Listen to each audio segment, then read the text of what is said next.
Good morning, everyone. Thanks for joining us today. My name is Gretchen Martin, and I am the Director of our Fatality Review and Prevention Division here at the Indiana Department of Health. We'd like to thank you all very much for joining us today. This is the final training for 2021. We're going to be talking about functional fatality review teams today. And this is, again, the last training for 2021 that we've put together as part of a series for our local fatality review teams, community action teams, and other prevention partners across the state. So thank you again for joining us, and we hope that the information that we share is helpful, and look forward to talking to you and answering questions at the end of the training. This is an overview of what we're going to be talking about this morning, and we hope you all leave with the understanding that collaboration and information sharing among your teams is extremely important. Many of you, especially in smaller communities, sit on multiple teams, and so trying to minimize the duplication of effort and just really make sure that your time is spent the best way possible is important. So again, we'll talk about the need for collaboration and information sharing. Also, I think it's important to understand when we're kind of managing and running these teams, there is a difference between chairing a local team and facilitating a team. They're different skill and don't have to be, both of those roles don't have to be held by the same person. So again, we'll talk more about this. Also recognizing the options and restrictions and other things involved with record sharing. The importance of self-care also is extremely important. As many of you or all of you know, the content of these review meetings is extremely difficult and honestly traumatic sometimes. So it's important that we understand self-care and how to take care of ourselves and support each other as a team when we're dealing with these difficult topics. Also understanding the rationale for things like using equity, inclusion, and person-first language and things like that in our review processes. So we'll talk more about that. And then again, just leaving with an understanding of the overarching goals of fatality review. So why are we here and why are we doing this work? What do we hope to gain from this?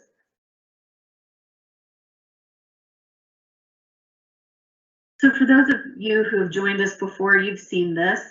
This is just a reminder. We use this at the beginning of all of our state fatality review team meetings. And it's just a good way to kind of remind and bring the team together with a shared understanding that, when we're reviewing these deaths, it's important to remember that sometimes people die and it is not a result of the person that died or their family or caregivers. Sometimes there are things like social factors that play into this. So where they live, how much money or education they may have had, how they're treated because of their racial or ethnic backgrounds can also be contributing factors. It's important to acknowledge that these generations-long social, economic, and environmental inequities often result in adverse health outcomes, and they affect communities differently and have a greater influence on health outcomes than either the individual's choices or their ability to access care. So if we really want to reduce health disparities and improve outcomes for all Hoosiers, we need to look at this through a lens of how can we change policy and practice and make sure that our organizational agencies and systems are working well together. So again, this is just a way that we start all of our meetings to bring everyone together with a shared understanding. Again, for those of you who have joined us before, this is kind of a repeat, but for those of you who haven't, this is just kind of a summary of our Division of Fatality Review and Prevention at the Department of Health. And we have several state level fatality review teams, and we support local fatality review teams across the state. And again, also our community action teams and other prevention partners throughout the state. So I've said this before in some of our other trainings, and I think it just always bears repeating, that our jobs are here. We're here to support the work that you are doing. So keep in mind as we move through this today, and as you work with your teams in the future, you don't have to do this alone. We are here to help support you. So please let us know how we can do that. Whether it's help with your specific team, or maybe it's, how can we collaborate better with the other teams in our communities. Please let us know. Whatever it is, we're here to help, and more than happy to do it. Hi, I'm Jamie Smith, the Infant Safe Sleep Program Manager with the Division of Fatality Review and Prevention. As Gretchen just said, there are dozens of fatality review teams located throughout the state. And we're going to start with a simple question. Why do we do fatality reviews? Why do all you nice people agree to take your valuable time, mental, emotional, physical energy, and spend it preparing for meetings, participating in meetings, crafting recommendations, and entering data? The main reason why we do this is because it works. Functional fatality review teams are effective at preventing future deaths, and that's the most important reason why we do this. I know we do it all the time, but what is fatality review? First and foremost, there is no other process out there that generates the quality of data that fatality review does. Standard death certificates are important sources, but they only capture limited information on things like race and age and the underlying cause of death. Fatality review data augment the information that we get from death certificates and birth certificates, and it also has the advantage of discussion from multidisciplinary team members. And remember, the goal is to identify the patterns, the circumstances that can be used to prevent future deaths. Fatality review is about telling people stories to develop an understanding of the circumstances before, at the time of, and after a death occurs. The fatality review process generates a wide spectrum of data so that our understanding is ecologically based, and we can then use that understanding to develop recommendations for prevention. Here are 10 objectives of fatality review. Your team may have more, maybe some that are unique to your county or region. The objectives of the fatality review process include making sure that we're consistently reporting causes and manners of death, that we are working to improve how agencies communicate and coordinate efforts, that we work to improve how agencies conduct death investigations, that we make sure our work helps protect children in the home after a death occurs, and that we provide services to families and communities. The objectives also include work that identifies systems barriers, risk factors, trends, and fatality data. We also advocate for changes in legislation and policy to promote prevention. And we raise public awareness about issues affecting communities throughout Indiana. If we just review deaths year after year, it will eventually just wear on our souls. This is hard work that we do. It's often sad work. And it's not enough to just show up at meetings and check it off our to-do list for that day. If we're going to be involved in any kind of fatality review, we have to be focused on preventing future deaths and not simply talking about prevention, but seeing it through to the actual changes and outcomes in our communities. That doesn't mean that the fatality review team has to implement every change that's recommended, but it does mean that when recommendations are discussed in a meeting, that there's a process for assigning tasks and following up to make sure those tasks are completed. Carrying out these implementation ideas will build team trust and legitimize the process. Again, not just meeting to meet, but actually taking steps to make our communities safer and healthier places. And as a team, we can celebrate successes and recognize the work that your team has done to save lives. It is meaningful and it is important work. Next, Courtney is going to talk about how review teams collaborate. Hi, my name is Courtney Glenn, and I am the Steward and SCY Case Registry Program Manager. At IDOH, we support 4 different types of fatality reviews: fetal and infant, maternal, child, and suicide and overdose, which Gretchen described all of the above to us earlier in a previous slide. While the overlap in FEMR and CFR are fairly straightforward, they're often reviewing some of the same infants. The overlap and collaboration between other types of fatality review might not be as obvious. However, teams and TA providers across the U.S. agree that many are intertwined risk factors with all of the reviews. For example, families in poverty experience the same barriers and risk factors throughout the entire life course, not only in infancy or in adulthood. When looking at the data, deaths across the age span often have intertwined risk factors. For example, in a number of the deaths reviewed by all of their processes, violence is the underlying and intersecting thread woven through the families of the persons who have died. When review teams share information and findings, it contributes to our understanding of systems, gaps, and improvements that need to be made across the whole community. And finally, when we coordinate and collaborate on our recommendations, it is much more likely to get the attention and recognition needed to make and enact real change in the community and society that we live. We all know that the more voices and more data behind a recommendation, it will carry more weight toward implementation and change that you are looking for.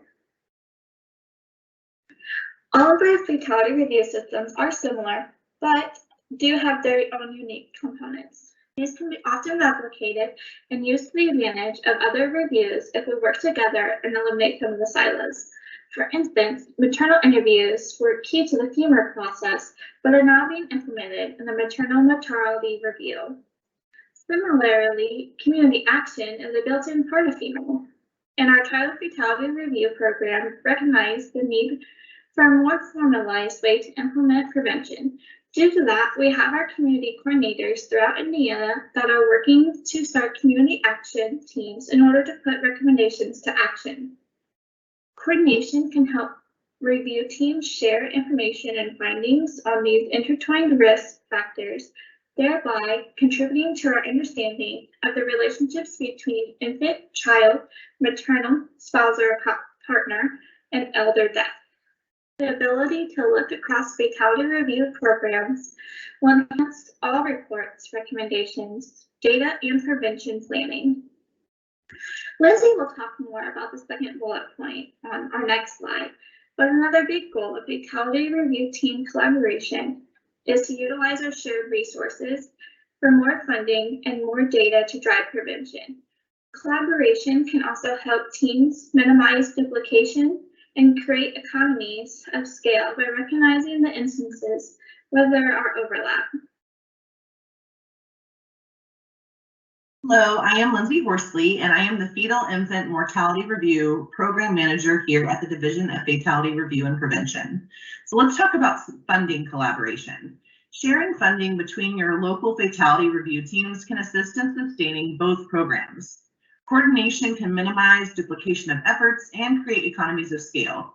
Some programs utilize one coordinator to manage several review programs, identify cases for reviews, and collect case information.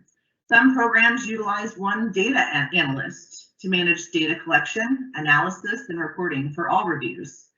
Many of the review programs face the same process issues, such as ensuring confidentiality, identifying and selecting cases to review, sustaining membership, reporting on findings, and of course, developing and implementing the recommendations.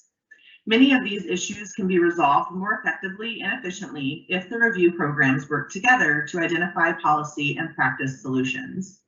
In addition, partnering on grant applications can be a great way to show funders that as a community, you are committed to working together to solve problems.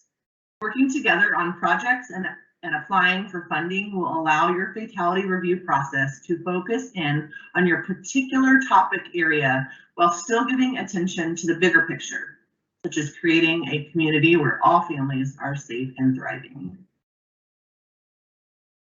Collaborative leadership can reduce cost and duplication while improving efficiency and potential for prevention recommendations.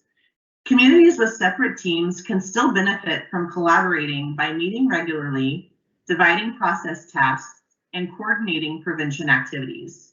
Most importantly, when review programs coordinate their findings and recommendations for action, the potential for adoption and implementation of the recommendations to prevent deaths exponentially increases. In other states, the different review programs and teams are beginning to issue one report instead of several, giving greater power to their recommendations. They are also working as a united front to gain political and agency acceptance of their recommendations, thus increasing the odds that actions will be taken to prevent other deaths. Communication collaboration is actually really huge for any type of fatality review team. So let me paint a picture for you here. Say you're doing a review on an overdose fatality, and you come to find that in this person's history, they have a loss of a child, maybe 2 or 3 years ago. If you have that communication established between you and, say, the child fatality review team, someone on that team, you can then learn more about that fatality of their child. So then it paints the whole picture of what led up to this fatality and how can we have better given resources to this family when they lost the child so it wouldn't have ended up in an overdose fatality of the parents. So hopefully that helps make sense for you. It's so important, and we're finding, unfortunately, as we review maternal cases, overdose fatalities, suicides, that unfortunately there is some suffering going on from a previous loss. Maybe they didn't get the bereavement support that they needed. Maybe they just needed different referrals that weren't given. Maybe they just needed a little more help through their grief journey. And by learning more about that loss they suffered previously and talking to that other team to get more information on that loss, it just really helps paint that picture for you so that you find those common findings and work together to prevent this type of situation from happening going forward. So now I'm going to introduce you to Dr. Beth Keeney, and Dr. Beth Keeney is from Clark County, the OFR and CFR team, and she's going to share with us the processes and procedures that her team uses to be the most effective team that they can be. Hi, I'm Beth Keeney. I'm the Executive Vice President for Community Health at LifeSpring Health Systems. I'm also a member of the Child and Infant Fatality Review Team, as well as the Suicide and Overdose Fatality Review Team in Clark County. We started our teams just prior to COVID hitting in 2020, and we've continued to meet throughout COVID, and we are continuing to meet monthly. Our teams meet the first Wednesday of every month from 9 to 11. The teams meet one right after the other. I'll be candid, it makes for a tough Wednesday some months, but we meet like that because it's mostly the same professionals involved in both team meetings. And so it really helps to keep us on schedule, to keep the meetings tight like that. The way that we run our meetings is about 2 weeks prior to each team meeting, the chairs from each of those teams will send out the cases to be reviewed to each of the team members. And so the team members have the opportunity to pull whatever data they have related to those cases and upload them to an encrypted shared folder. This allows each of us the opportunity to review the cases prior to the team meetings. We review all of the data that's available, and then we have the opportunity to have a very robust discussion during our committee meetings. Each of the meetings is about an hour long, and we might review 3 cases during those meetings. So it gives us the opportunity to not walk into the meeting cold and not having reviewed any of the data. So we really have a more robust discussion and really get into each of those cases. In terms of recommendations, we almost follow a socio-ecological model, beginning with the individual who has died. We look at the circumstances surrounding the death, really getting into what about the death was preventable, beginning with things like access to firearms, lack of naloxone availability, that sort of thing. And then we move away from the individual to the family, friends, neighborhood, and get from there go into systems that the person was involved with, like healthcare system, justice system, education system. Was the person referred to a treatment center and didn't follow up? Did the treatment center not follow up with that person? Was the person, was the child involved with a pediatrician's office, those sort of things. So we look at how the individual interacted with healthcare systems, Department of Child Services, and then from there we look at how the systems interacted with each other. And I always find this very fascinating. Did Department of Child Services know something, but the school system didn't?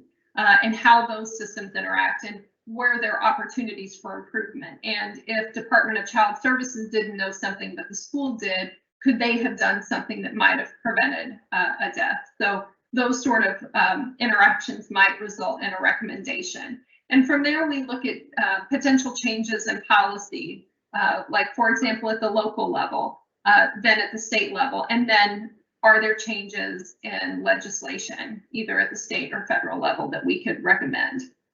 One of the strengths of our committee, in my opinion, is there's a very high degree of trust among members and a very low degree of defensiveness. So for example, if somebody on the team says, Beth, one of the things that I would recommend is for LifeSpring to consider doing this, that's something that I would really think a lot about and would bring back to our management team. And I would expect that that is true for everyone on the committees and on our fatality review teams. Something that I've noticed over the last year, especially in child and infant fatality review, is we spend quite a bit of time talking about quality of life. And that's not something that I expected going into this committee.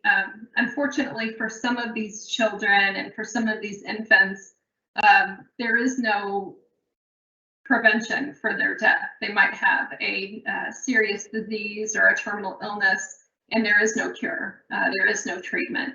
And so we have spent some time talking about how we can improve their lives and improve the lives of their caregivers. And that's not something that we've shied away from. And so one thing that I would suggest for you as you do your fatality review work is wherever the work takes you within the confines of the legislation, embrace that and continue the good work that you're doing to improve the health and lives of the people in your community. I hope this gives you a little bit of insight into how we do fatality review in Clark County. If I can ever be of assistance, please feel free to reach out to me. If you have any questions about how we use data to drive our recommendations, or if you have any questions about how we operate, I'm happy to answer your questions. Thanks for taking the time to listen to me today. I'm Abby Hummel, and I'm the Northern Community Coordinator here at the Indiana Department of Health. In the next section, we want to talk about preparing for your fatality review. Good preparation involves setting regular meeting dates and times. Having a regular scheduled meeting allows everyone to get it on their calendar and save those times in their schedule. As you determine these dates and times for your team, you'll want to pay attention to the work schedule of your team members so that you can get people to show up. For instance, in one of the counties we worked with, it was really important for the mental health provider to be present at these meetings. But the meeting time that the team leader chose was not a time that worked for the mental health provider. He could not attend these meetings, and they were less effective because of that. Try to find a time that will work for all of your team members, even if that means meeting early in the morning or even at lunchtime.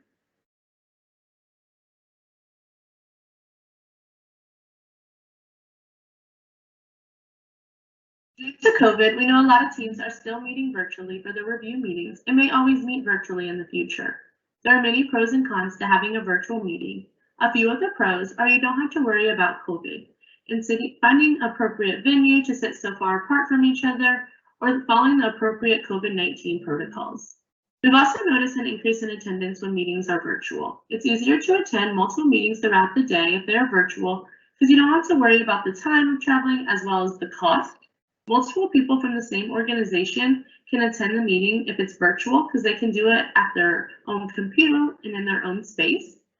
It's also easier to check in on the status of projects and easy to get access to records if the meeting is virtual.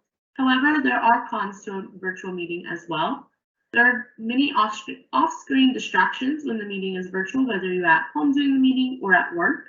Technology can be challenging and there are many limitations to it, whether it's the lack of microphones or videos, Wi-Fi cutting in and out, people not realizing they're muted, or maybe not realizing that they're unmuted and making noise in the background, as well as it's difficult to facilitate a virtual meeting because they're not as personable and they're not as strong of communications if the meeting is virtual.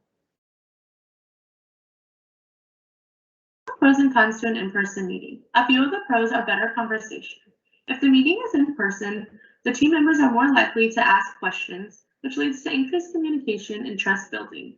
You know who is at the meeting, so you know it's completely confidential, and in-person meetings are more collaborative. There are cons to an in-person meeting as well, though. You have to follow the appropriate COVID-19 restrictions and protocols, which means you have to find a large enough space in a neutral location. You have to allow time for traveling, which makes attendance go down because of the conflicting schedules. A few tips for having a meeting virtual are encourage everyone to use their camera. This helps recreate intimacy of an in-person meeting. It helps limit distractions and it leads to more engagement. Lead by example. If you have your camera on, it encourages other people to have their camera on, and the more cameras people see on, the more likely they are to turn their camera on. However, when using a camera, be sure to always be in a place where you can keep the review confidential. A few more tips for having a virtual meeting are stick to the meeting basics. Create an agenda and try to stick to that agenda. Structure the meeting just like you would as if it was an in-person meeting. Send up the materials ahead of time so each member knows what to expect during the meeting. Reminder of the equity statement, confidentiality, and the person first language, and set ground rules in the beginning of each meeting. Another tip is to test the technology ahead of time. Technology can be challenging, so make sure you know what you are doing and it's going to work during the meeting. And the fourth tip is to use an icebreaker or check-in to start. This could be introductions or something other than just jumping straight to the review. Often our teams do happy or fun pictures at the end of the meeting to end on a positive note after a hard review. And these are a few tips for a facilitator during a virtual meeting. Select a separate note taker other than the facilitator. Call on individuals so everyone is speaking and participating.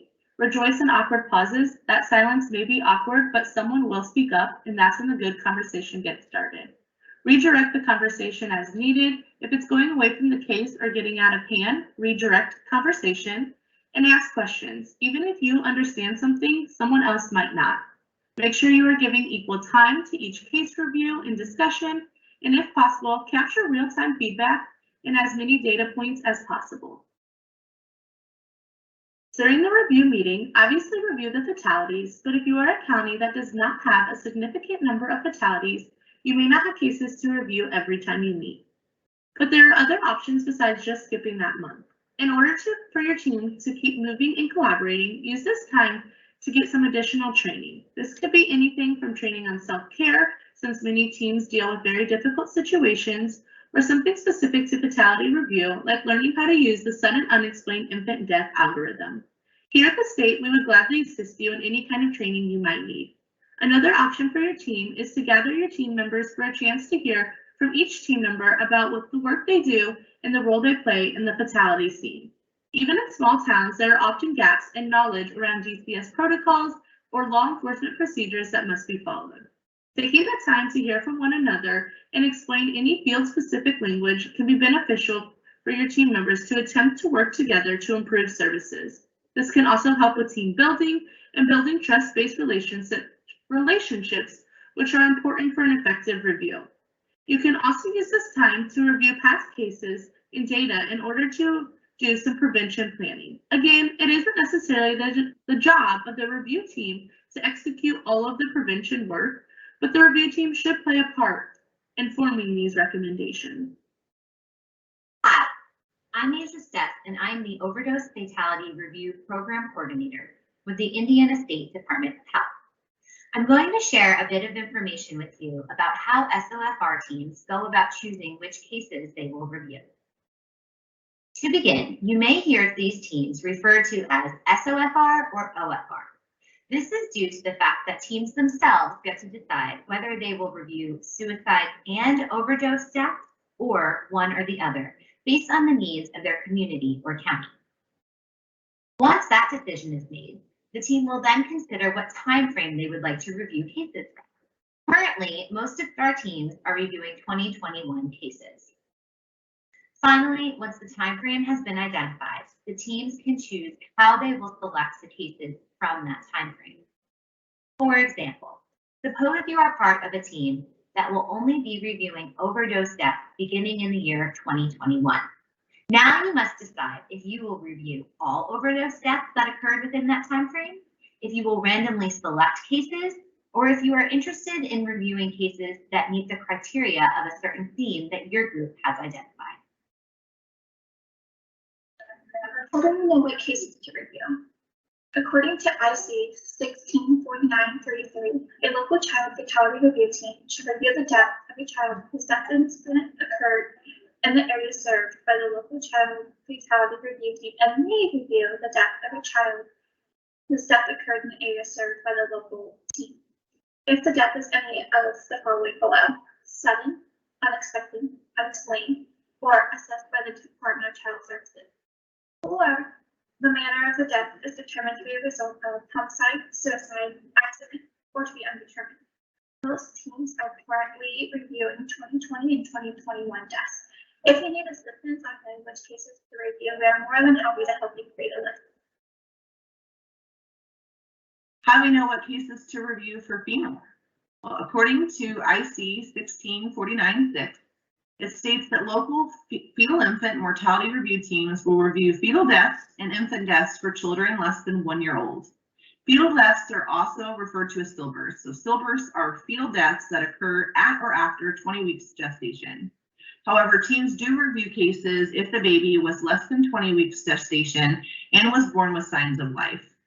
Local FEMR teams set their own parameters on cases that they review, and some choose to always do 18 weeks or greater, no matter what, and some wait until 20 weeks. So it's really up to them and what their community needs. And then those teams across the state are currently reviewing cases for 2020 and 2021. So once your local team determines the criteria for your review process, you need to start talking about what records need to be collected and who's going to be making the requests. And we'll talk a little bit more about that, but I think it's important to understand first that without requesting these records and really trying to gather all of the information possible, like medical records, law enforcement, DCS, mental health records, without gathering all of those records, we really can't identify what factors contributed or caused these deaths that we're looking at. So again, we've talked about this before in previous trainings, but gathering all of this information for this review process that you're conducting, that's the only place that this information exists in one place. So it's extremely important that your teams work to gather all of these records. Again, in Indiana, we're pretty lucky. We do have statutory authority for all of our fatality review teams, and it's pretty comprehensive. There are a lot of protections in place. The intent is really that your local teams have the ability to request and access the records you need for a comprehensive review. And the protections in place require confidentiality agreements for your local team members, so everyone has an understanding, a shared understanding that whatever documents or conversations you have stay within the team. It also, our statute also provides a lot of protections for one, the folks who are providing the records to you. So it's important if people are concerned about handing records over to your local team, that they understand that they are immune from liability when they're acting in good faith. And also your team needs to understand, or it's important to understand that there are protections in place, again, for any records that you gather, or any discussions that you have within your team. None of that is subject to subpoena. So essentially your local team and the records that you gather are like Las Vegas. What happens within your team stays within your team. So we've talked about this before in previous trainings, but I think it's important to reiterate how important it is for your local team to gather all of the records and information necessary to conduct a good comprehensive review. Because honestly, if you're not gathering all of that information, then not only is your review not going to be effective, but potentially your prevention efforts aren't going to be successful either. So looking at the data on this screen, you can see that there are a lot of risk factors that we're looking for that are involved in infant sleep-related deaths that we can't really gather too much information from here. So for example, was there impairment at the time of the incident, or was there a history of substance use? Was the supervisor asleep, or what, were there other children living in the home? So all of this information is important when we're looking at prevention, but you can see without capturing that information as part of your review, it really limits our opportunities for prevention. So we can only do prevention when we know what's actually happening. And then, that also means that as your local teams are going through these records and looking at these deaths, kind of pay attention to the quality of the investigation that you're seeing. So are you conducting these reviews on a regular basis and kind of seeing the same thing? Like, this is the third death that we've reviewed like this, and none of the records have really indicated whether or not substance use was a history, whether there was a history of substance use. So again, important to have good death scene investigation, and important that your team is kind of aware of that as you're looking through these records. And again, important to make sure that you're recording the information from your review and the records that you've gathered, because this is how we're informing prevention. So another reason that it's really important for your local teams to be gathering all of the records necessary for a comprehensive review, it's really easy for teams to make assumptions and move forward with their time and effort and prevention based on these assumptions, when we find out it's really not at all what we thought. And this has happened to all of us, I think. We had a local overdose fatality review team that when they started their review process were certain that doctor shopping or pharmacy shopping was going to be the issue that they were having to look at or deal with. In reality, 87% of those cases were utilizing one pharmacy and one provider. So if they would have gone with that assumption, they would have spent a lot of time and effort and not really been successful with preventing the types of deaths they were trying to prevent. At the state level, when we first implemented our statewide maternal mortality review committee, we were all convinced that we were going to be reviewing mostly pregnancy-related deaths, or those deaths that were due to a medical cause that was caused by or exacerbated by the pregnancy. And then when we started the review process and really started looking at these deaths, we found that a vast majority involves substance use or mental health disorders. And so, with that assumption, we had, set up our entire team with the understanding that we needed that particular skill set. So we had a lot of clinicians, a lot of doctors, a lot of nurses on our team, which is great, but we didn't have folks that had the lens or the skill set necessary to really help us navigate through these deaths involving substance use or mental health disorders. So we had to completely shift even our team makeup to make sure that we had the folks on the team that would be necessary to conduct a really good review and have great discussion around prevention. We also had local teams that were having trouble getting DCS records for their review process. And what they found eventually was that they were losing parents who had a child that was involved in the DCS system.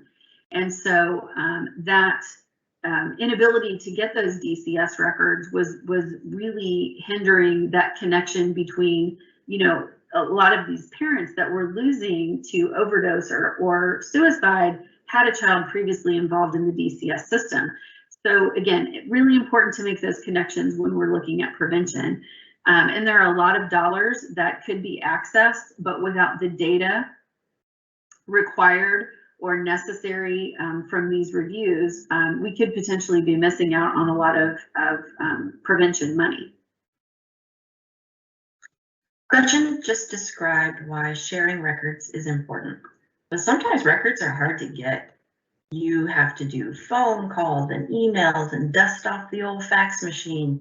You can feel like you're a private investigator trying to do all this legwork to track down records. It can be tedious. One of the benefits of all this work is that you make connections at different agencies, and those relationships can be really beneficial long-term. It's also important to remember the internet is a great source of information when you're trying to get records. Social media, public records, websites, all that can be incredibly useful.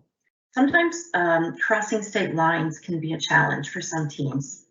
And it's important to engage fatality review coordinators in other states or our federal partners. We're here to help you with those contacts. And once you get the process down, it does get easier.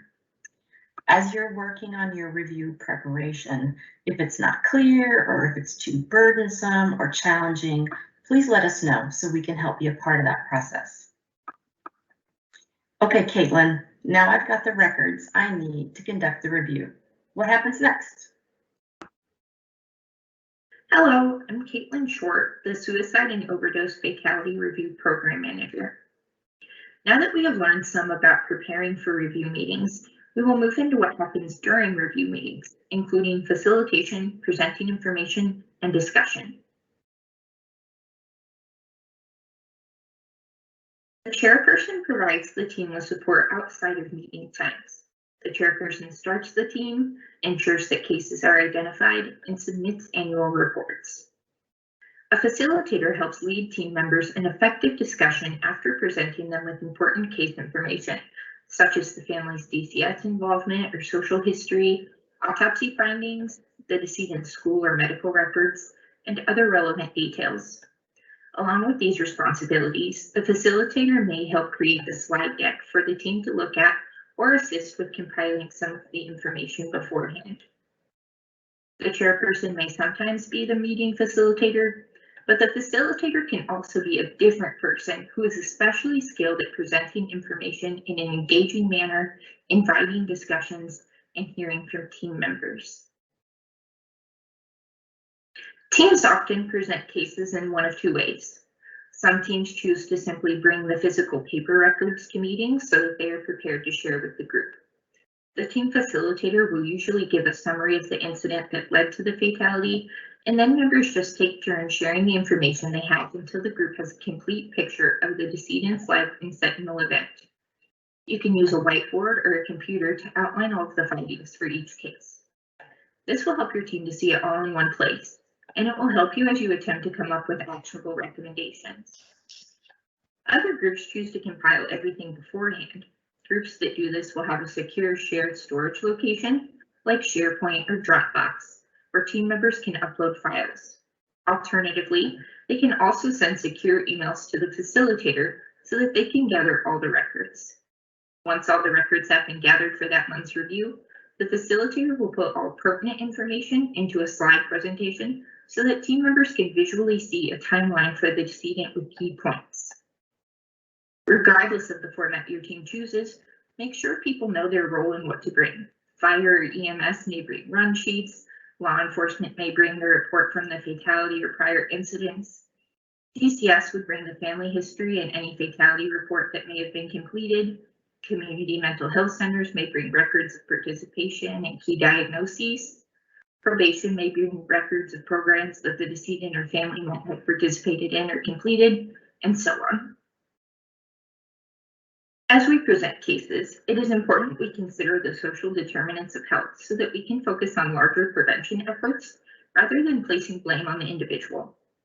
The principle behind the social determinants of health in the socio-ecological model is that everyone's health is influenced by her environment.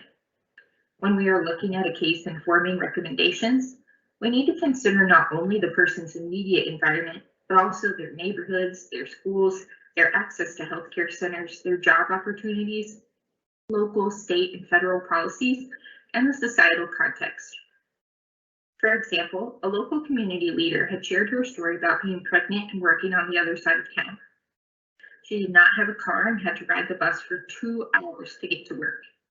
To get to the bus stop, she had to walk on a busy street without any sidewalks or lights. Her boss was not okay with her taking time off for doctor's appointments, and she really needed her job. The public transportation system, lack of sidewalks and street lights, and employer policies are all health determinants to consider when trying to provide prenatal care, for example. One way of acknowledging the social determinants of health in your meetings is to use person-first language. During our review meetings, we look into sensitive details of a person's life, their health history, their family history, where they lived, where they went to school, the hardships they faced. It is our responsibility to create an environment during review meetings that promotes respect for individuals and their families. Person-first language is a way of speaking that recognizes people are people before they are anything else. For example, instead of calling someone an addict or a druggie, say a person with substance use disorder. Instead of a felon, say a person involved in the criminal justice system. Using person-first language can help teams maintain an environment of dignity and consideration, and it can help teams in their prevention efforts by shifting the focus to overarching systemic issues that we can change moving forward. Thanks, Caitlin. Nothing about us without us.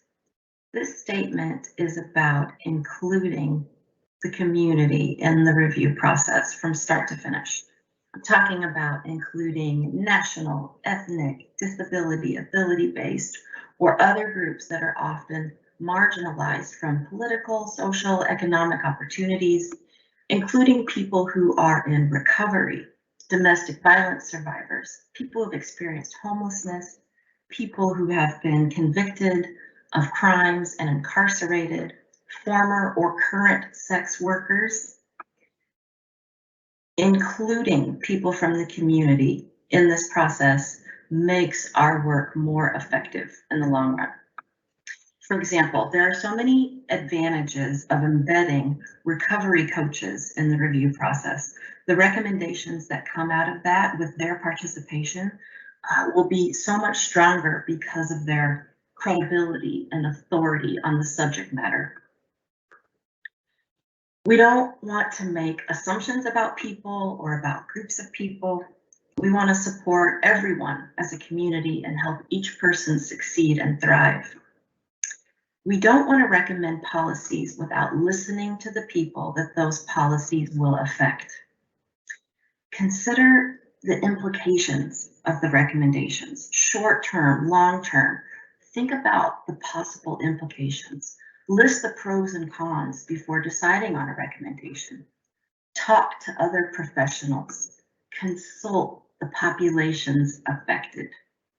Engage in community participatory research, critical reflexivity, post-structural discourse, and research best practices. And we're here to help teams with any of that. The nature of multidisciplinary teams requires interagency partnerships from across the community. While all partners may agree on the importance of reducing injury, they might not have full knowledge of population health approaches that emphasize advancing equity in communities. Different agencies might also have different concepts about equity and varying levels of commitment to advancing equity. As our teams work to address injuries and fatalities, the disparities in health outcomes between groups remains a huge challenge. You all know this. To advance the public's health, tailored approaches are needed to support marginalized communities with the understanding that to decrease poor health outcomes that are tightly connected to social determinants of health, we have to address social context. Approaches that advance equity are necessary for effective public health practice and injury prevention. It's so important that we honor people's experiences and what they bring to the table. We need all the information to have the most effective reviews and recommendations. Prevention at the individual level can include education or training. At the relationship level, prevention can include family-focused programs, mentoring, or peer-based programs. At the community level, prevention can include improving economic or housing opportunities, or improving school policies or workplace policies. At the societal level, prevention could be laws that promote safety, like seatbelt laws, or laws that reduce access to harmful substances. These are just examples. The possibilities are endless. Next, we will learn how to have those hard conversations that sometimes come up during review meetings. Hello, my name is Ben Clanton, and I'm the community coordinator for Southern Indiana. It's important to remember that a fatality review team is a form of collaborative governance. You're bringing people from all kinds of different backgrounds, with different expertises and different ideas to a table to try to prevent further fatalities. And because of this, you're not always going to agree with everyone on your team, and they're not going to always agree with you. So here are a few tips for when you're having particularly difficult conversations. You need to set clear expectations for respect on the team from the beginning. There might be conflict within the team because of the nature of these reviews, but a good facilitator can help to address and resolve conflicts quickly. It's important to keep an open mind, to listen to new ideas, and to not shut things down too quickly. If someone has an idea, sometimes it takes a while to build on that idea, to come up with a really good and new inventive way to prevent further fatalities or near fatalities. Don't make assumptions. Listen to understand, not to be right. And remember to participate in active listening. As a facilitator, make sure you give everyone a chance to participate. Casually keep track of who's talking, who's interacting, and who's not saying much. And make sure the people that are being quiet are given a chance to participate in the conversation. Fatality review meetings should be a safe place to share, and everyone should be able to engage in mutual respect. Also remember that confidentiality is already in place, so this really is a space that you can have unbiased and organic conversations. As a facilitator, you aren't there to create all the recommendations, but you do want to encourage evidence-based prevention strategies that are going to work within your particular community. And that prevention is really at the heart of your meeting and why you're doing what you're doing. And as always, you can reach out to us at the State Fatality Review and Prevention Division for any help or recommendations that you might need for your team. The fourth and final section of our training today is what to do after the review. Just because the meeting's over doesn't mean you're quite done yet. We want to make sure that you can use the data that you've worked hard to gather, that you can share your recommendations so that they're utilized, and most importantly, that you can take care of yourself after meeting because of the difficult content that you've been covering. It's really important to remember to breathe, to take a few minutes, and to think of ways that you can do some self-care once the meeting is over.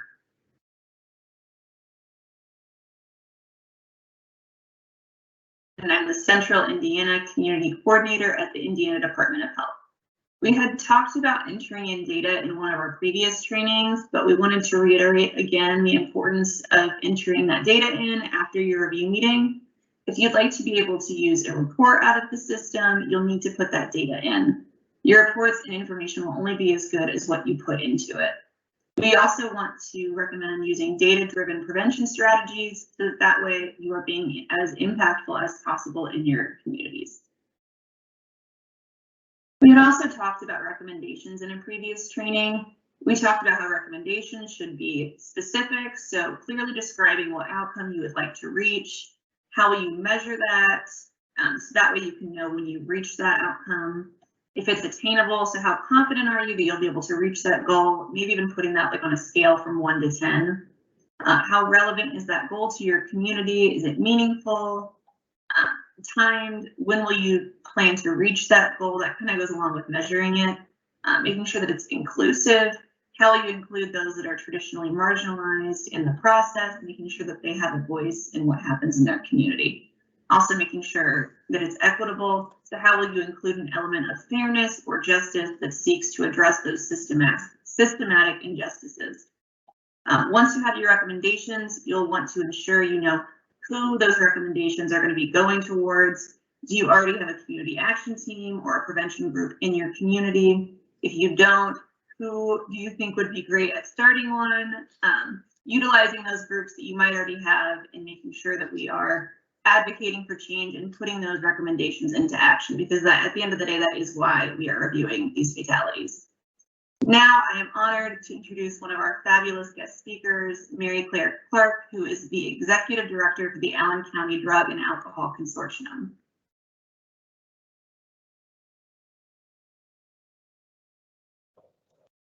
Hello, everyone. How are you?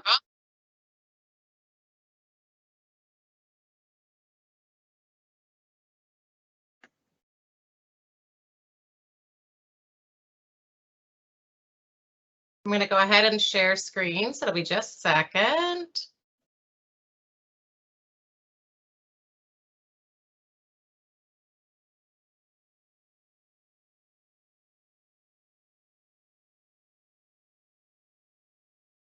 Hey, Casey, it's not allowing me to share screen yet. It says only organizers.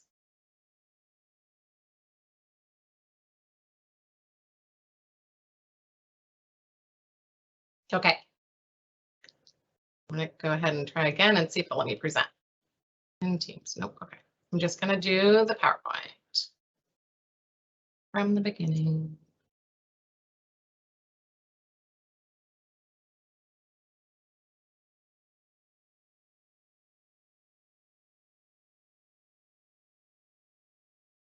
Okay, can everybody see it? I see Casey's face, so if you give me the thumbs up, all right, good. So just to introduce myself for those of you that don't know me, my name is Mary Claire Clark. You might have previously known me as Mary Claire Akers. I got married this summer to the man of my dreams, in case you were wondering. So second time's a charm on that one, let me tell you, ladies and gents. So today we're going to talk about self-care and how that works in fatality reviews. So just so you can have an idea of kind of what we start with when we are experiencing some burnout is we will start to experience a little bit of emotional exhaustion. And some people describe that as fatigue that comes from caring too much for too long, or decreased sense of accomplishment. Again, feeling like nothing you do makes you any difference, or depersonalization. So just to give you an idea of what, I mean, that's a kind of weird word. So let me give you an idea of what that means to us. So this is, we're going to feel a decreased experience of pleasure. You'll feel increased anxiety or stress and pervasive negative attitude. Or you might feel a decrease or notice a decrease in your productivity and your focus, and you might start to second guess yourself and feel like maybe you're incompetent, or just kind of have some self-doubt. So burnout is a little different than what we are talking about. Burnout is something that happens collectively as a result of the organization or the stress that you put upon yourself, maybe taking on too many things. So burnout is a little different than what we're talking about. So that's just a little bit of a baseline for you. But what we are really talking about is almost like a secondary trauma. So when we are going through fatality reviews and working on things that are really traumatizing to the general public, and we are doing tons of them over and over, this does take a toll on us too, no matter what kind of a professional we are. So first I want to talk about emotions. So this is a silly little study. It was not a huge study. There was only about 700 volunteers that signed up for the study. And Dr. Newman Ma and his team ran a simple computer experiment with about 700 volunteers, again, from Finland, Sweden, and Taiwan. And they essentially showed the volunteers 2 blank silhouettes of a person, and then told the subjects to think about each of the 14 emotions that they identified: love, disgust, anger, things like that, pride. And the volunteers then painted areas of the body that felt stimulated by the emotion that they were given. And then on the second silhouette, they painted areas of the body that kind of deactivated for them during that time. So of course, not everybody painted exactly the same, but when they put together all 700 of these images, they had a lot of trends and patterns emerge. And so this is kind of what they came up with for how people experience emotions in the body. So from that little study. So what happens that we have found and that research has found over the years is that when emotions get stuck, when we get stuck in the middle of an emotion and we don't complete that emotion because we are interrupted or because we can't because of the situation that we're in, maybe, you know, you're in a fight or flight situation, so you can't really react as you should during an emotion that is you're experiencing that's very difficult. So we get stuck in that emotion and we don't complete the emotion. So emotions are neurological, and they have that beginning, middle, and end that we have to work through in order to reduce the trauma essentially that we are experiencing from these emotions. So what happens when we get stuck? So what happens there? First of all, your cardiovascular system is affected, your gastrointestinal system, your respiratory system, your endocrine system, your immune system. So pretty much all of your systems are impacted by stress on the body, and chronic stress especially. So all of these sources that I have up here, there's a whole resource page at the back of the presentation that I'm thinking that these fine people are going to email out to you so that you have it. You can click on the links that are on there and you can go straight to the study and read it yourself. They were all really interesting. So what happens with our cardiovascular system when we're stuck, when we're just kind of set in an emotion, is that we start having a rapid heartbeat and chronic high blood pressure. So when we have that occurring, especially people that are within a chronic stress state, so maybe the people we're talking about, but also maybe us because we sit in a chronic stress state if we don't have really good boundaries and self-care in place for ourselves in these stressful jobs. So our cardiovascular system, again, when that rapid heartbeat and chronic blood pressure, what that obviously does is it makes your heart beat or your heart work a little harder and put stress on your heart. So over a prolonged period, you can imagine that this leads to an increased risk for heart attack, stroke, kidney disease, and other things that are impacted directly by the stress that is put on the heart and on the vessels. So your gastrointestinal system, please tell me you know somebody that suddenly got a gluten intolerance, or, you know, were always constipated, or had some other, you know, effect on their body, on their stomach, on the way that they process their food when they've had a traumatic event. So that is something that is very real. I can tell you from personal experience. I myself had a very traumatic event at work one time with I think I've told you guys about this before, with a stalker client. And what happened was I developed a gluten intolerance out of nowhere, and that gluten intolerance remained until I had completely removed myself from the job that I was in a couple years later.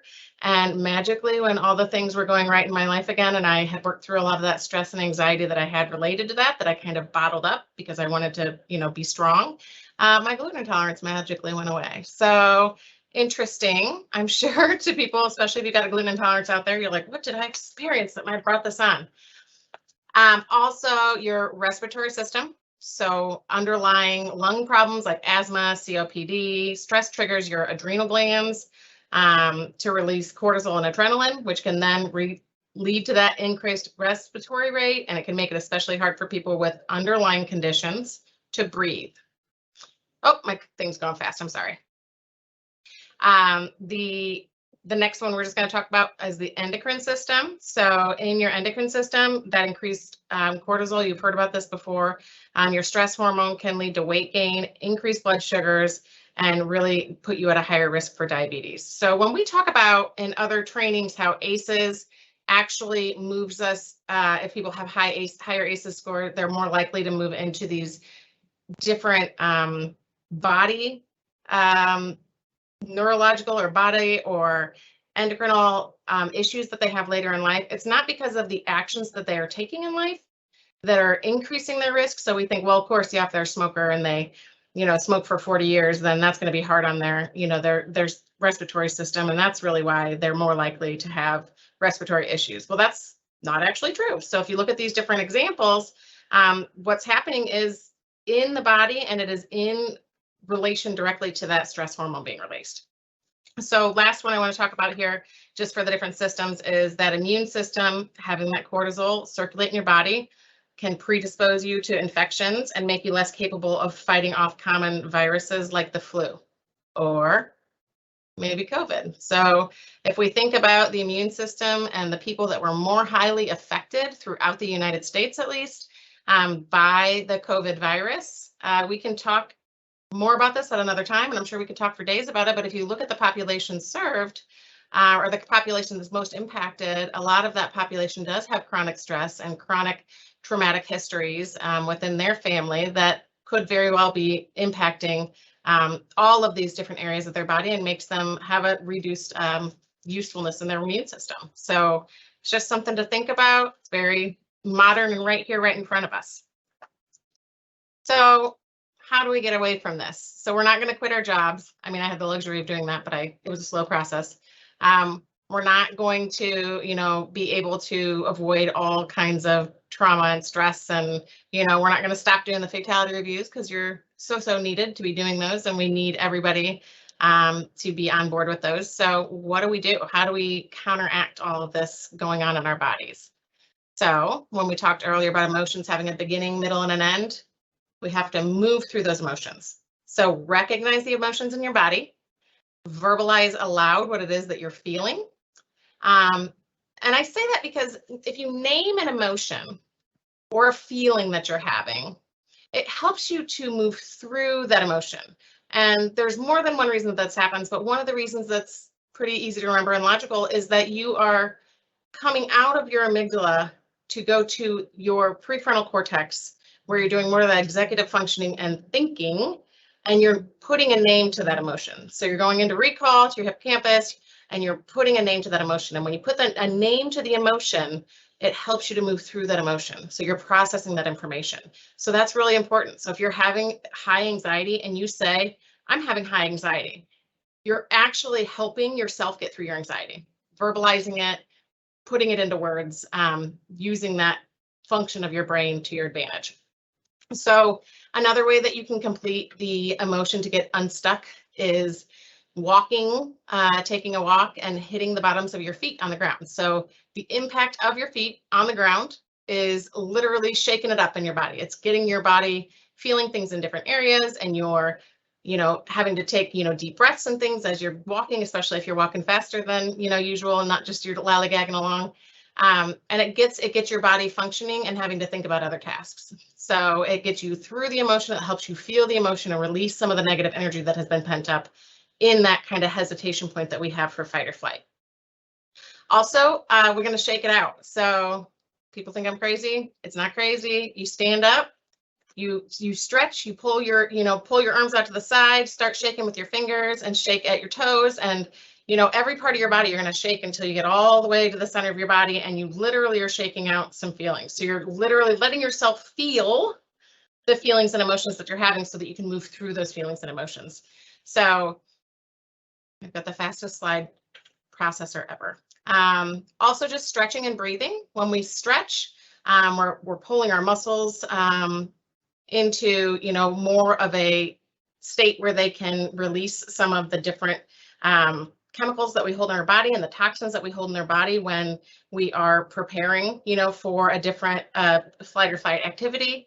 We want to take deep breaths because we can slow our breathing and calm our amygdala and our whole system by taking several deep breaths. And then the most impactful that I find in my life is mindfulness meditation. So it also has a lot of breathing. A lot of mindfulness has breathing associated with it. And a lot, when you do the breathing, the recommendation is that you take a 4-second breath in, hold that 4-second breath, and then you want your out breath to be longer than your in breath. So when you do that, when you have your out breath longer than your in breath, it actually starts to slow your heart rate too. So just pretty interesting things that we can do to push ourselves through an emotion. So there was a mindfulness-based stress reduction field experiment that they did recently, and it examined stress levels of executives in a large public sector oil company in the south of India. And they did a 16-week mindfulness-based stress reduction program, and they did pre and post testing on their experimental design, in which the participants were tested for physiological and psychological parameters, both before and after the intervention. So the physiological parameters that they had were that they had their blood cortisol levels measured, and then also their systolic and diastolic blood pressure. And then the self-reporting variables that they had were that they were reporting that whether or not they had, what level of self-compassion they had, various stress indicators such as, you know, their sleep indicators, their behavioral indicators, emotional indicators, and personal habits. So they really took a lot of different aspects of how we process stress and information and how we hold stress in our bodies to see how this mindfulness-based stress reduction field experiment, how effective it was and if it was effective. So what that stress reduction results found was that mindfulness-based stress reduction is the levels of stress in the high pressure work environments were reduced. So pretty interesting. The study participants reported lower levels of stress on all 5 indicators: their physical, sleep, behavioral, emotional, and personal habits, and reduced blood cortisol levels and blood pressure, systolic and diastolic, and then increased levels of self-compassion, which I thought was really cool. So when we kind of think about what mindfulness is, it's kind of like, well, how do I put my finger on what that is? There's lots of different apps that you can do for mindfulness meditation. I use one called Breathe, and it's BREETHE, and it's a great app for getting just some starter meditation, guides you right through it, you know, has some nice peaceful music in the background. You can pick any of the topics in your life that you want to work on and just kind of work through that. There's other ones that are out there that that are easy, free. They always have some free ones on there, and usually you have to pay if you want the full catalog of all the things that they have. But for the most part, you can get all that you need through those apps for free. And also different organizations that really care about people's mindfulness and their ability to regulate their emotions and that kind of thing. They might have some different groups that you can go to. I know up here in Fort Wayne, Parkview Health System, Dr. Dave Johnson, who's my favorite mindfulness guru on the planet. Dr. Dave Johnson has classes and one-on-one sessions that Parkview offers to the community for free. And then also places like us, like at DAC, at the Drug and Alcohol Consortium, we have something called Mindful Mondays, and we do 6 weeks or 8 weeks at a time of Mindful Mondays in a row. And we record those so that people can watch them later in the week if they didn't get to get on the Monday lunch hour. And it just helps people kind of set an intention for the week and really reduce their heart rate and their blood pressure and just really kind of become balanced and ready for the rest of their week. So look for different things like that out in the community and see how that can help you. Of course, I'm happy to take any questions that anybody has, but also if you just want to reach out, if you're feeling like you need like a one-on-one conversation about this, or you have questions about some of the things that we brought up, give me a call, shoot me an email. I'm happy to take any questions. we're all in this work together. This work is so valuable and it's so important that we continue this work, and we have to take care of ourselves if we're going to continue the work. So I hope that you learned a little bit today, and if you didn't and need more information and want to get a hold of me, please do. The next 2 slides have the results of the pre and post interventions for one of the studies that we had there, and then all of our different resources there. I'm going to go ahead and stop sharing and kick it back to Casey, I believe, or Benjamin, maybe. It's actually going to be Allie, Mary Claire. I'm sorry. No, you're good. So thank you so much, Mary Claire. I'm already planning rewatching that as soon as this is over because there's so much good info and I feel like I need to retain all of it. So this training will be recorded. It's been recorded, and we will have the recording on our website, and we will also be distributing it out via email to our partners. If you have a passion for prevention and you would like to get involved with a community action team, or if you don't have one in your area yet, we would love to help you create one. Just please reach out to your community coordinator in your region. I'm the central one, so if you're in the central region, I would love to talk to any and everyone about prevention so we can further those recommendations. If there are any more questions, I think that Gretchen answered all the ones that we have in the chat.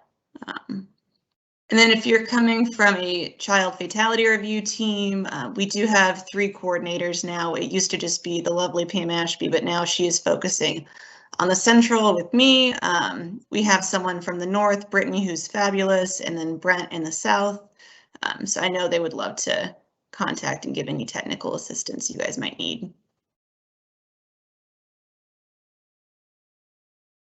So if there's no more questions, I don't know if we should give it a couple seconds.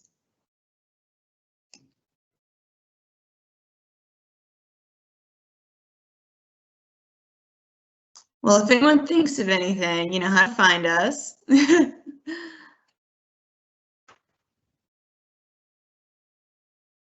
Okay, all right. Well, I think we are going to bring this to a close. It was great getting to share all this wonderful information with you guys, and we will have the recording on our website. Thank you. Thanks, everybody.